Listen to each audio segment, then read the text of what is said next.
Hey everybody, welcome back. This is HD, and it's time to finish up the series between Socke and Axslav here. This is the third game, the final game in the round of 8 between these two players, and it looks like they have both decided to play on Shatter Temple, or at least Axslav has chosen, as it is the loser's pick.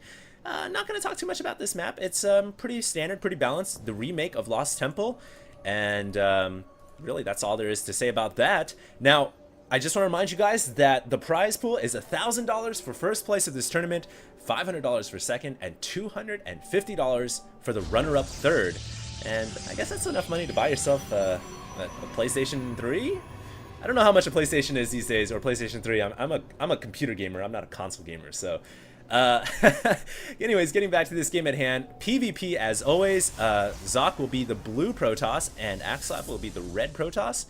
And they have spawned cross-spawn. Now, the map here is actually not the MLG version, I believe. I actually asked the players to play on the standard map, which was the ladder map version. So they can spawn close spawn, but they have spawned cross-spawn.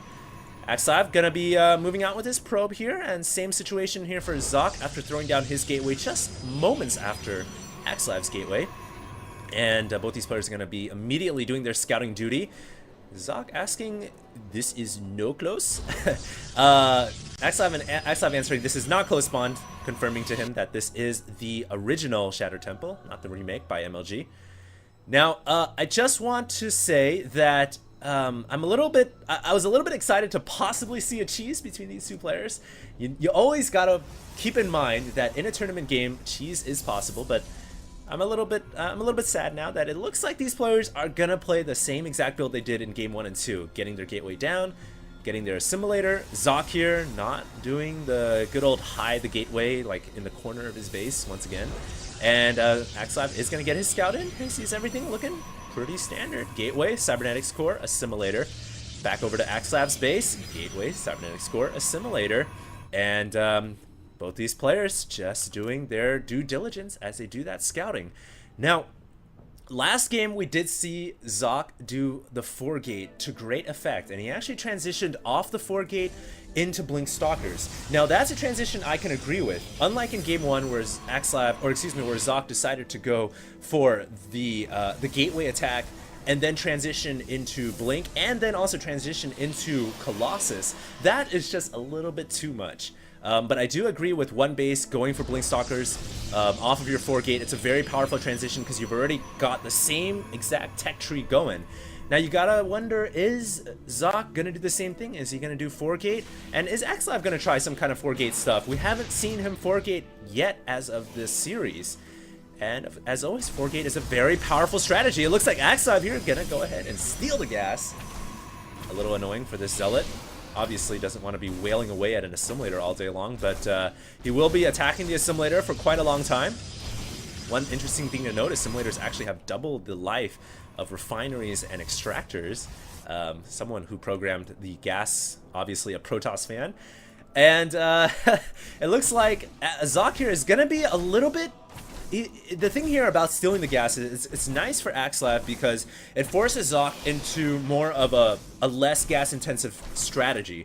You can't go for early robotics facility. You can't really go for an early Twilight Council. So you're kind of forced into going for a gateway heavy build or some kind of a Nexus Expo. So that's nice for Axslav. Axslav here actually catching a Stalker at the center of the map here with his 2 Stalkers as he's pushing out, and very similar as to game number 2 where Axslav made this kind of aggressive push with early Stalkers, and it looks like he's gonna just control the Xel'Naga Watchtower for now and eventually push into Socke. And now it looks like Socke will be throwing up a Nexus, so going 3-gate Nexus, and that's really because Socke was not able to get this extra assimilator down, so he was forced into more of a defensive build.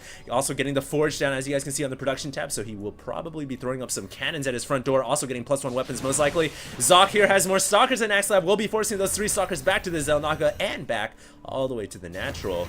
Socke really has more of a Stalker army right now, and this is surprising considering the fact that he invested 400 minerals into a Nexus. So really interesting here.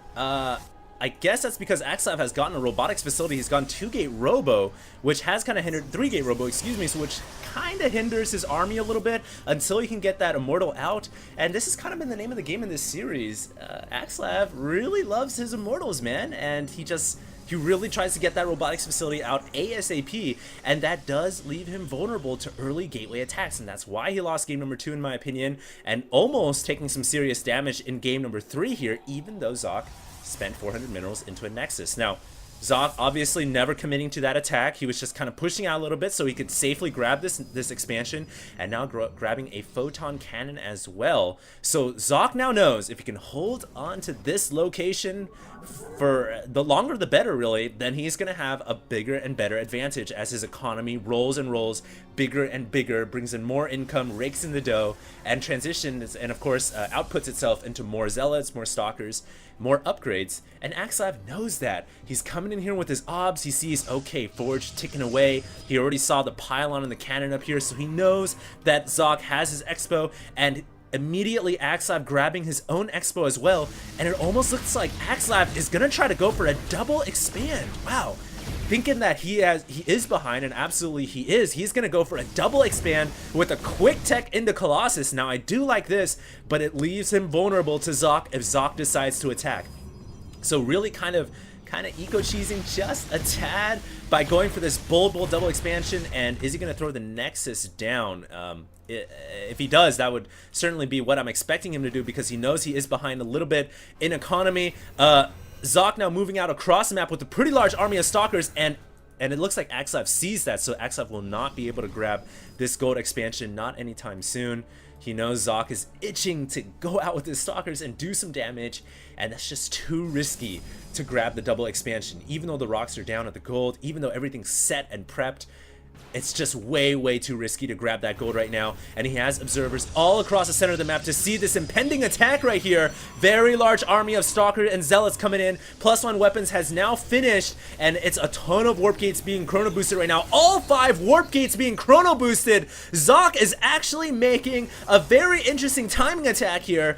Axslav thinking that Socke was just gonna play standard macro, and then Socke has been saving up, energy on both of his Nexuses, or Nexi, I guess you could call it Nexi, so he could make this timing attack, chrono boost all 5 of his warp gates, and now he's got a gymongous army outside of Axslav's natural 84 to 81 supply. This is gonna be pretty bad for Axslav. Luckily, Axslav does have an immortals. Socke does not have blink, so that is gonna help. The force fields will be able to keep the stalkers away, not really splitting the army in half, and Axslav now moving down to the south so that he can attack one side of the concave rather than attacking the entire concave as a whole. But Axslav still getting out attacked, I think, by Socke. Socke, keep in mind, has those +1 weapons really coming in handy. Stalkers now focus firing down the immortal, and Axslav may lose to a beautifully orchestrated timing attack by Socke. And now Probe's pulling off the mineral line, and you know when Probe's coming off the mineral line against this many stalkers and zealots, you know that is a desperate situation. Socke here almost certainly going to take this game and move on to the semifinals at this point. One lone immortal walks down the ramp, says, I can do it, guys, let me save you guys. But that is not going to be the case, and Axslav is going to GG out of this game. Well played by both these players, and what a great timing attack by Socke. I love the quintupled chrono boosted warp gates. Obviously Socke had been saving up energy on both of his Nexuses, so he was going for this timing attack. He was waiting and biding his time. He was counting on the fact that Axslav would be probing up, would be getting Nexus down, and he just made his attack happen. And if we look at the probe count, really Socke never had that many probes. He just had 35 the entire game. So that just shows that that he had cut his entire probe production, and he was making this attack pretty much a semi all-in, I would say. So really nice play right there. And Axslav is knocked out of this tournament, ladies and gentlemen. Socke moving on to the round of 4. That's the semifinals. So Thanks a lot for staying tuned, guys. The next games in the round of 8 will be coming up really shortly, and I do have some other games I'll be posting as well. These are games for a different tournament. I'll be making an announcement about that very shortly. So stay tuned, guys. Thanks a lot for subscribing, and thanks so much for all your support. HD signing out.